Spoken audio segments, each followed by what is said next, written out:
大家好，我是杨柳。大家好，我是小彤。我们回来了，我们来一起吃一些东方的、西方的好吃的和难吃的东西。今天我们要吃点什么呢？今天呀，特别想吃这个皮蛋。大家最近在追剧的话，知道赘婿里边就是花样吃皮蛋，但是唯独有这么一样有待开发。对，披萨。对，今天我们就打算要把皮蛋加进披萨里面，不仅是皮蛋，顺便做一个这个中西结合披萨宴哈。其中包括著名的西红柿鸡蛋披萨、纯土豆的披萨、地三鲜卤的披萨、五香肉丁披萨。毕竟不是专门做面的哈，我们今天就买了一面团儿，推一推就行了。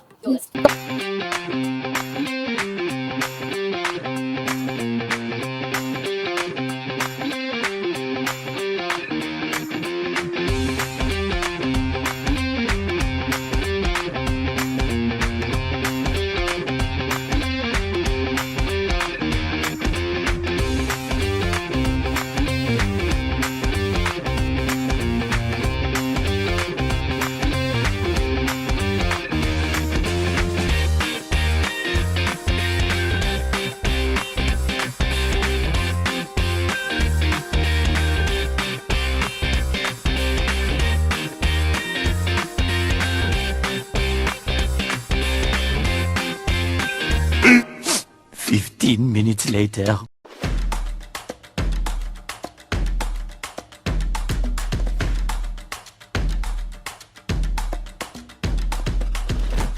这所有的披萨里，就这个看着最眼熟，咱们所熟悉的西红柿炒鸡蛋。哇，有古籍的一声。对，小心翼翼，得来不易。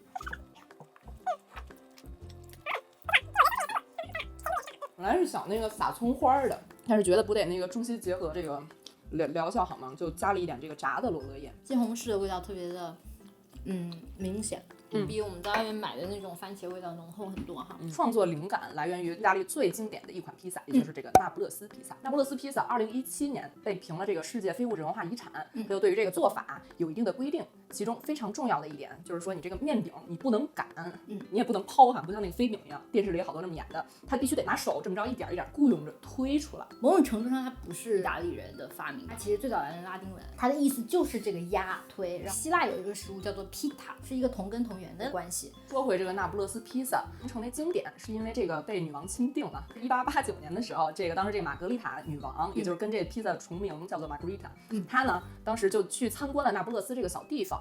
然后你就知道这个康熙微服私访的时候，大家不也得给他老做好吃的嘛？然后当地有一做披萨的一人，然后就给他做了这么一披萨，做了3种，他就专看上了这一种。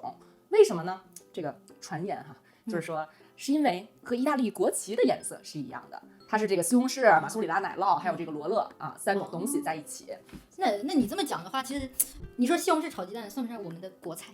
对，就是国旗配色嘛，正统的中国披萨。这讲到这个国家啊，今天第一个问题来了。它是个简答题，难的做完是吧？对，一会儿就快快乐乐，对吧？好。有一种披萨叫做这个共和党披萨。共和党，对 ，GOP， 对，是共和党的那个简称，对吧？没错。Pepperoni， Yep， 我们其实上面可以看得到。我是英文不好吗？Garlic， 不是，就是 green， 绿叶菜，那个basil， 那个青椒。阿面不是叫欧面，就想不起来。第二个吃个土豆的吧。好，咱们今儿为什么要吃这个呢？这是意大利非常经典的一款淀粉上面加淀粉，就是你干嘛吃2样主食呢？是不是？对啊，人穷嘛，就只能吃2样主食。意大利的很多地区都有这款披萨，也叫易德啊。好吃哈。边吃主食边出零食，上头感觉是个薯片哈，特别入味儿。对，是的，秘诀就跟薯片一样，多加盐啊。是一款不会出错的披萨，也不需要任何技巧。我们现在熟悉的这个披萨，就都是一堆东西，全都什么海鲜至尊，就都得至尊 party 级别的。是的，那你就能想到这2种凉凉啊，加上蒜末3种，就能做出这么好吃的东西。超出了我的预期。正好我这手上呢又有一个fun fact 小问题。在2战的时候，意大利的人民啊比较怎么讲，就是穷吧，啥时候都穷，那时候更穷可能。Don't be offended，来，就是因为战时的需要，当地的人民呢就发明了一种受欢迎的披萨，2选1，这2种披萨是长什么样，然后杨柳可以选一下。这是第一种，这不油饼吗？披萨的馅儿是在里边的。然后还有一款是这种，这不是深盘披萨吗？哎，对，哎，可以啊。所以你觉得应该是哪个呢？你按正常逻辑肯定应该是有饼儿，就是什么其他原料都没有，最多加一土豆，对吧？土豆都没有，对吗？对啊，哎呀，这个错误的答案叫做生盘披萨。美国芝加哥奇怪的发明，对就是他们觉得这披萨饼不够过瘾，得把它做成一个3D 版的。对，它生盘。然后这个呢，就叫做这个 pizza frita 就是 fried 炸的，对，吧？炸披萨。嗯，就我们不是平时吃的大部分都是那种专炉烤箱做披萨的，然后那个时候二战都被炸毁，直接就用炸的方法了。对，就锅还在。说战时的时候，按理说这油应该还挺珍贵的，是我这个不舍得使。对，这是我想要 trick 的一个小点，杨柳完全识破了。原来如此，所以可能是地锅油哈，就是炸完了今天的，然后连续用1个月，所以特别好吃，是吧？咱们大家国内的朋友们都有经验，就是油饼，没错，就是油饼。人家意大利人的披萨就是这么朴实无华，咱们心目中的披萨其实是美国人的披萨。对，广为人知的这种披萨还是这种必胜客啊，类似这样的披萨，就是丰富的。对，就是吃一顿一不小心能把你撑着那种。对，这披萨是怎么传到美国的呢？小世纪的尾巴上，这个好多意大利移民不就是来北美大陆了嘛，寻求新生活，然后他就把这个披萨带来了。但是呢，并没有火起来，因为人家可能就觉得这不就是穷人吃的东西嘛？你们这些意大利人都这么穷，可能没什么好吃的，是这么一个异域的穷人的食物，不惜的吃。但是后来这个2战的时候，很多的美国兵是在这个欧洲嘛，然后在意大利的这一帮就非常幸运，很多好吃的披萨。是的，发现这些美国兵把这个意大利披萨给带回了美国，可能也还带一点忆苦思甜的成分。当年我就是吃着这个披萨，对，我当然不能够忘记当时帮助我的意大利姐妹们。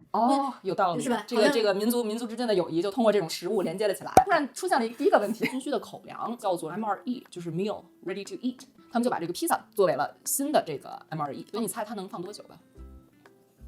半年吧。36个月，3年多了30个月，是你少了30个月，36个月的披萨，朋友们。我看到一个文章说是太空也可以吃披萨，对，是不是就是这种披萨？还真不是，太空的难处是在于得在那儿能生产，所以他们现在研究出来是那个3D 打印，而且这个是 NASA 出资那个赞助的。听起来很 fancy，但是完全没有想要吃它的欲望。包装食物我就得说，就是披萨在超市买的都是冷冻披萨，对，尤其是北美这边超级流行。披萨直接放到烤箱里一烤，就直接就能吃了。最早这个东西呢，其实流行在大概1966几年的时候，在这个 New Jersey 新泽西有那么一对夫妇啊，然后呢，他们是把当时那个冷冻披萨巨难吃，估计我觉得可能跟这行军的差不多。他们说这个吃起来就跟那个包装那纸盒似的，就吃完了披萨没吃饱，可以继续把刚才送来那个外卖盒给吃了。对，不觉得有任何问题。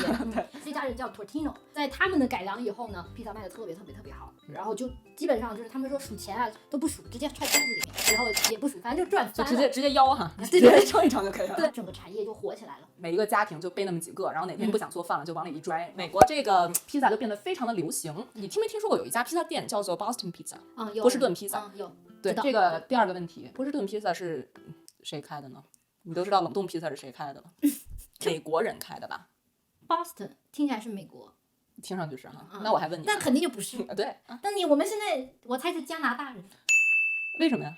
因为北美就2个3个。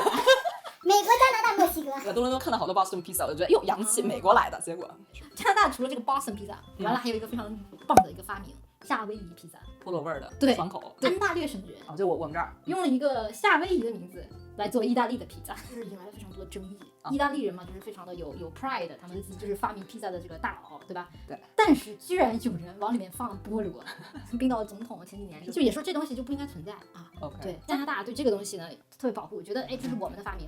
然后这个小土豆呢就说我会非常的坚定的站在我们这个安大略省发明家的背后，对，我会神圣不可侵犯。怎么想到的呢？就是它可能跟夏威夷的一道菜比较像，这是第一。对，第二这是从中国菜得来的灵感。第3个就是这个老板啊，有一天不小心把这个菠萝掉到了他的披萨上，结果配起来一吃，哎呀，真好吃哦！怎么越听越假呀？你这3个理由，这不可能民间传说那种。我觉得菠萝古老肉吧，我选 B。中国美食是不是？回答正确，这个厉害，这我还真不知道，特别神奇。为什么叫哈瓦伊？是因为它那个菠萝的那个罐子上面是种的，是 made in Hawaii，但是它的 inspiration 是来自于中国菜。那我们这不就都是 inspired by 中国的美食？对啊，所以我就觉得今天这个很多东西应该是会，就是有很有 potential， 有这个发展潜力哈。这个希望有领导可以出面支持我们。我们这儿来个地三鲜披萨。哇，我们这一跳就跳回了这个中国食堂。大北美，纬度是一个纬度，那边的天气也是这样的寒冷哈。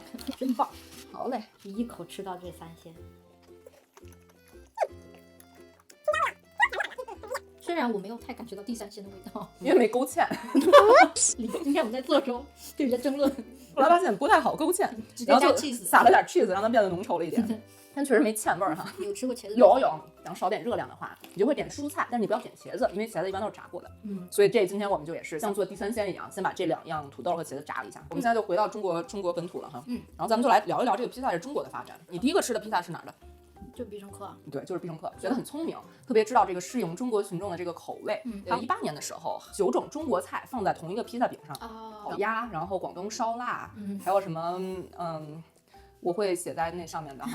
对，在北美呢，一般没有人会坐到店里去吃披萨，点外卖拿着一个走，或者像纽约，他们就拿着一沿儿按沿儿卖的，然后就拿在路上，你知道边走边吃，那不忙嘛。披萨在中国我们都是坐在店里吃，因为知道中国人最喜欢聚餐，就走高端路线嘛，对吧？大家就都得拿着刀拿着叉，算是当时的西餐，对不对？我当时小时候吃，把它跟牛排算是一个级别的。对，而且就是菜单60多页。达美乐披萨 Domino's 在中国就基本做不下去了，就是因为它只做外送。他当时承诺说30分钟一定送到，但是做外送的嘛，做外卖非常的这个诚恳哈。但是后来呢，因为中国这个堵车，所以呢发觉这个他们可能需要搞那些小摩托。后来这个达美乐它在全球的大部分国家就都说我们不需要这个30分钟的这个提前了，因为呢会引发交通事故，不安全。是的。对，但是中国的网站上还写着，因为现在中国的外卖行业、物流行业变得非常异常的发达，所以可以做到这个。而且非常的就是 ruthless， 外卖小哥还要为了一单，然后就是崩溃，就是压倒成年人的一根稻草一样。当时呢，必胜客进驻中国的时候，他们的管理层听了那个消息，就是中国人吃不惯 cheese。然后还吃不惯西红柿，他们就没有就不知道怎么这什么呀？西红柿炒蛋不知道吗？然后当时就说，那就是给他们少放一点，你就多加一点酱油，他们可能就吃的习惯啊。只要加了酱油就是中餐。咱们现在也加了，就是它是一个特别传统的那种中国肉馅饼的一个馅儿，这是我们今天唯一一个带肉的，所以叫它好吃。非常珍贵，是的。我觉得很难踩雷吧？对，但可能肉嘛就是好吃呀，参见上一集。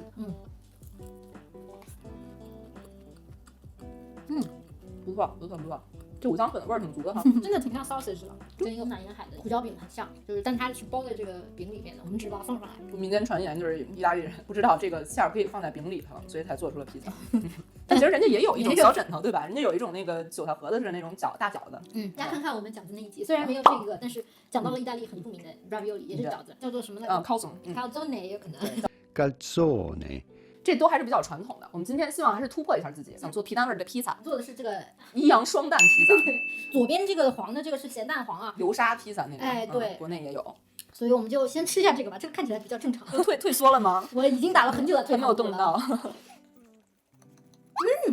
好吃啊！我先不吃了，这是甜点。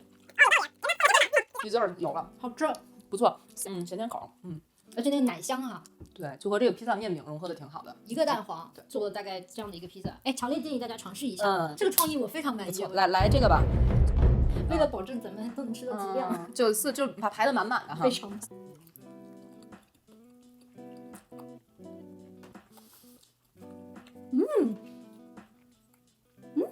很好吃。